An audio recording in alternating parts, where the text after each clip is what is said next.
A poetic postcard today from Dove Cottage in Grasmere, the home of William Wordsworth.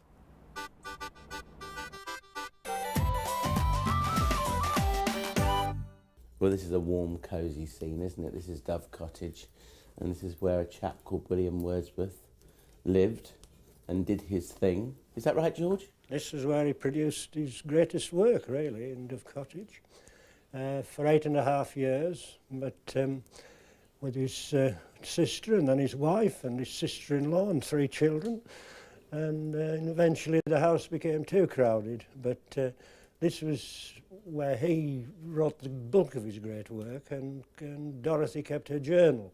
So, poetically speaking, you could say this is the most important house in Wordsworth's life, although he lived for 80 years. Where did he come from originally? Well, just 26 miles north, Cockermouth, and went to school just 8 miles away. So when he came back here at the age of 29, he was coming home to his native mountains. He said he was retiring to be a poet. Really? 29, not bad. Good. No, I retired at 29. Mind you, I wouldn't have met you, George. I've forgotten what it was like to be 29. There's a chap up here who looks like a vicar to me. I don't know if Yeah, he he is. He was originally. Oh, was he? He was Queen Victoria's private chaplain, the Reverend Stopford Brooke, and he was the man who founded the Wordsworth Trust and started it all. And that's him on opening day in 1891. We've been open now for 106 years, you see. And that's him sat at the back door in the garden doing his drawings of the garden. Is this a most important room in Wordsworth's life? Well, it'd be a very busy room, the kitchen parlour. It's where they took the main meal and the ladies did the housework, and the children played when they came along when it was wet to keep them out of father's way.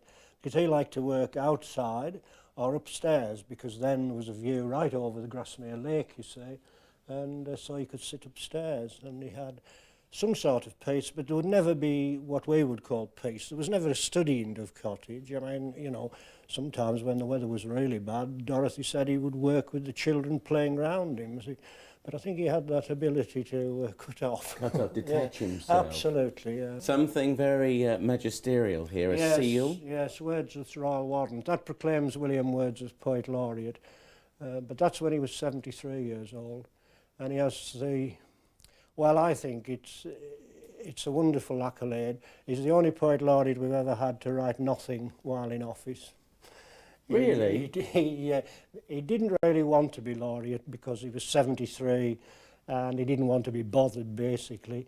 And turned it down, and the Prime Minister wrote and said he was so famous and nothing would be expected of him, and Wordsworth took him at his word.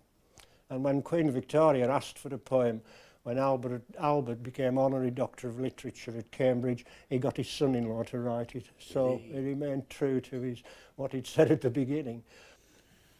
That looks as though he would have lounged on there to me. For oft when on my couch I lie in vacant or in pensive mood. Was it done on there? Well, we don't know that, but that's the couch of that period, and it belonged to William Wordsworth.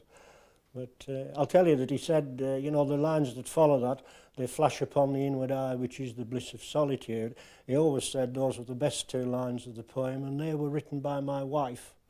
So they were all taking part in this great production. The whole Wordsworth family? Well, really, the ladies, you see, would do a lot of... Oh, there's his cuckoo clock. Is that his cuckoo clock? clock? Yeah, he got it for a birthday present. Came from Germany, from the Black Forest. He wrote a poem about that. I mean, he was really taken with the cuckoo clock. Yeah. He came there on time, Yes, didn't he, the old cuckoo? And this garden is as it was, George? Yes, Wordsworth believed that nature was perfect, so the perfect garden was to enclose nature. Everything had its place, but he brought in ferns, and Dorothy dug up wild flowers and brought them in and planted them, and there must be no exotics in his garden, you see. To me, he said, the meanest flower that blows can bring thoughts that sometimes lie too deep for tears.